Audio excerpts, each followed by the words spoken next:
Hi, welcome to the Pursuit of Truth. Um, I wanted to talk about this idea, well, of truth, obviously, as we're in the pursuit of it. If you ask most people, do they think they could be lied to or misled, they'd probably say no. If you ask people, do you think you know the truth, most people will say yes. And that's an interesting concept in itself, that people believe they can't be misled, they can't be lied to, they can't be fooled. You know, when you come to these subjects of flat earth, or you come to these subjects of anti-vax movement, or you come to Black Lives Matter, or whatever the controversial or conspiracy theorists, whatever you want to use those labels, whatever term it is, alternative thinking, whatever it is, you'll often be met with this idea that, well, it's impossible that I could be misled or fooled. That's what it boils down to. But then we don't take into account how we reach the stage of our mind that we do, and how we're schooled, how schooling works, how the human psyche, the mind works. Oh, sorry. And that is what it was interesting to me when I was watching The Circle. Actually, there's been a few programs where it's looked at the psychological aspect of humanity. Strangely, in The Circle, the Celebrity Circle, and Ant and Dec's Saturday Night Takeaway, where they play these pranks and things and competitions, and they expose these traits of modern day humanity, in the sense that in this recent episode of The Circle, they asked one of the contestants to that they would be evicted if they didn't put in the minds of other people who is a catfish, who should be at the bottom of the pile. And he was able to do this. He went to different people, he told them his allegations, he used an allegation that he'd already heard. That's often the thing, the lie is he's used a lie that he's heard before, and then he got it in their minds. And when they came to vote, the two of them that came to vote, one of them, was completely sold in the story already because they'd heard it from two people. Even though this isn't the lie actually turned out not to be true. One of the contestants, they thought it was the mother playing the son, where it wasn't. So that shows you the truth. But two people had come up with the same theory and they'd run with it. The second one had a conversation with that person and thought, oh no, this person has football knowledge, it sounds like the person that it is, and was convinced that he had been lied to by the contestant who had to do this. But nevertheless, when he had the conversation with the person who was convinced of the lie, even though he didn't believe in the lie, he accepted the lie. And this is an important part of humanity. See, this herd thinking, if everyone thinks a certain thing, we'll all go with it. That's how media is so impactful in the way that we behave, the way that we believe. And so that was interesting that it showed that that person did get voted based on a lie. So it's easy, humans are very susceptible. We are very susceptible. When we watch things on YouTube, when we watch things on mainstream, the same argument can be made for both of them. The same that whereas you get things on YouTube that people believe straight away. I see it, where someone will say something and the confirmation bias will kick in and they'll believe it 100% without even going to do any research, after talking about how important it is to do research and to make sure that we don't follow lies, that we don't believe things that are not true, that we have knowledge, not belief. And the same with the mainstream media, in the way that it will run with things. And you hear stories on the mainstream media where they'll be saying things, and then the next few days they'll be saying what seems to be the opposite of it. It seems to be like a outplaying of George Orwell's 1984. I mean, it especially like with these terrorist events where you'll have this huge number and then the number will start to come down. I mean, do they not know how to count dead bodies? So this is the media, the way that always in terrorist event, I think there's a second person, and there never is a second person because they can't have conspiracy. So we are very susceptible. So that is the truth. I mean, I'm sure if you ask any person who studies psychology, they will say that.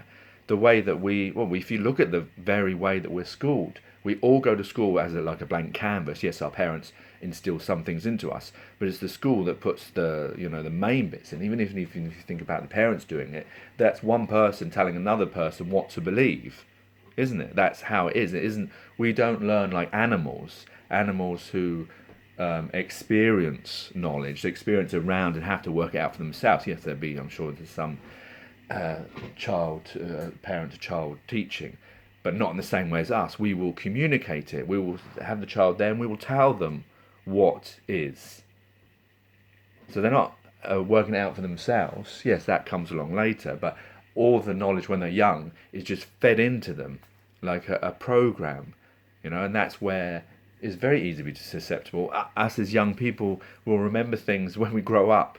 I used to believe, my dad told me about the electricity, that it was there was the line from the wire on the ceiling. I think I've told this, to the light bulb, all the way to a ship, because I lived in Portsmouth, and that was holding it, because I was always wondering what's holding the cable, So I believed that for years, and then one day I thought about it, and I realized, wait a minute, that's not true. But you see, that's the power. That's where like racial hatred comes in, where a lot of people say, well, why do we still live in a world where people hate other people because of colour of skin? And it comes from their parents instilling these kinds of ideas and them with little snide remarks, sometimes not always meant to be racist, but that build up an image.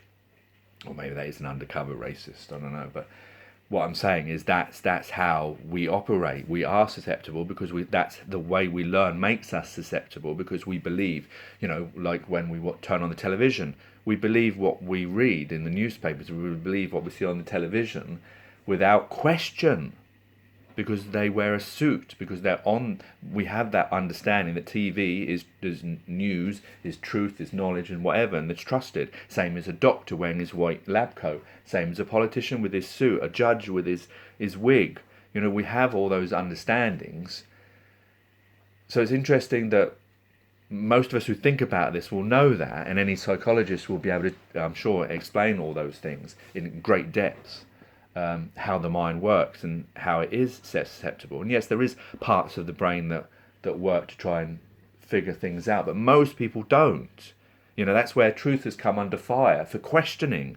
If you question something, especially, and that's the other interesting thing, and I saw that in the celebrity circle when there was a character playing Big Nasty, when he stood his ground when they were trying to vote someone out, and they wanted a majority rule, and they kept like saying different people's the same person's name. One of them would say different, like the 12 Angry Men, but he stuck to his guns, and how he got hated for doing that. He ended up winning, strangely, but that's what shows that that if you question something, you become the enemy. It's like when someone questions about, is this vaccine safe? It's suddenly, they're conspiracy theorists. They're talking rubbish. Whereas really they're caring about their own lives, they're caring about other people's lives. They're worried that money and pharmaceutical companies, Primados and all those kind of scandals that we've seen before, when we see all these movies these days, especially these woke movies, we see, and we've seen them for generations of movies where it exposes humanity at its worst, the things that we will do when we have power. You only have to look at the Second World War, concentration camps, Black Lives Matter, the Civil Rights Movement, lots of different things where human beings have done the most amazingly sick things that you look back now and say, how is it possible that we lived in that? How is it possible that people didn't stand up on the street and protest and say this is wrong? Because they believed it was right as well, because they were in that bubble. We're in a time bubble when we're born. That's why it's difficult to look back at people and say, well, a minute, were they bad, or was it because they were taught to be bad and they didn't realise that was bad, and now we have an understanding that it isn't? And I hope in the future, when we look back, we're going to see the same thing about us. And there was also on Ant and Dec, Saturday Night Takeaway, they showed about, it was a coffee station where they pretended to be automated. They pretended to be you were speaking to a computer, and they were getting people to say stupid things and do stupid things, like please confirm you're not a robot. And he has to say, I am not a robot. And he said it many times. And it was so, amazingly funny to see. But it showed you how susceptible human beings are, that they will do things. We're programmed to just follow along and do things. And so then when I asked that question that I asked at the beginning, do you think you know the truth? Do you think you can't be misled? Most people say no. But when you understand all this, when you listen to what I've said, if you believe that it has some validity to it, then you've got to question yourself that, wait a minute, do I know the truth? Is it possible for me to know the truth when I've been schooled by so many people telling me what to believe? Is it possible for me to go outside that program and be able to find the truth, being programmed in that way? In those like psychology says, the first 7 years are so important. Imagine the first 18 years, how important they are to what you become, your programming, your DOS makeup. So then it's very difficult to unprogram yourself, and that's the difficulty that truthers have, to try and, wait a minute, question everything and then not know really what is real and what is not. And then sometimes they go too far and everything becomes unreal, everything becomes a conspiracy, everything becomes someone doing things for negative reasons. So the question I'm trying to pose is that I think it's very difficult for us to be able to understand the truth of things and to not be misled. And even when we're truthers and we're woke, we'll see things. I see it with other truthers when they see things on YouTube, and they will run with it, like I said before, and without research or a little bit of research, because they want to believe it. And that's now their programming. Their program is now to see everything as a lie. And so it becomes very difficult in this world to navigate through that path of honesty and dishonesty. It just interested me, this subject, and that's the crux of a lot of the problems that we have in the world. Is, well, also the fact that we don't stand up for things. We allow these things to carry on. Like I said about the bubble of the people in the past, why weren't they up in arms when they heard about concentration camps? Why weren't they up in arms when people, white people in America were tying people to a bit of rope and dragging them across the street because of the colour of their skin? Why weren't the majority of people standing and protesting? Even, when you look at the percentage of people that do protest, it's a very small amount. Most people may have those beliefs, but they don't do anything about it. And so that allows these things to happen. It allows the power bubble that, of kings and queens, of politicians, to get away with the things that they do, in the full knowledge that the majority of people won't act. They may have a thought, and soon that may become a crime. It's already starting to go that way. But they won't act. And that's the most important thing. That's why they don't worry. That's why they can get away with doing the things that they do. That's why they can get away with the lies that they tell, or mislead people, or not care about things. It doesn't matter, because they know at the end of the day, even if the truth is out there, no people, even those ones that believe in it, will act. And what can you do? You can't do anything if the majority don't follow you. You just end up, you becoming like the big nasty in Celebrity Circle, you becoming the target, because you're making someone have to think about the things that they want to do, but they can't do because they don't think they have the power to do it, or they're too scared to do it. And then you become the one that they need to get rid of because they want to live in their status quo and live happily ever after, whereas people aren't living happily ever after. Anyway, that's not my rant. Take care, take it easy, God bless, and peace.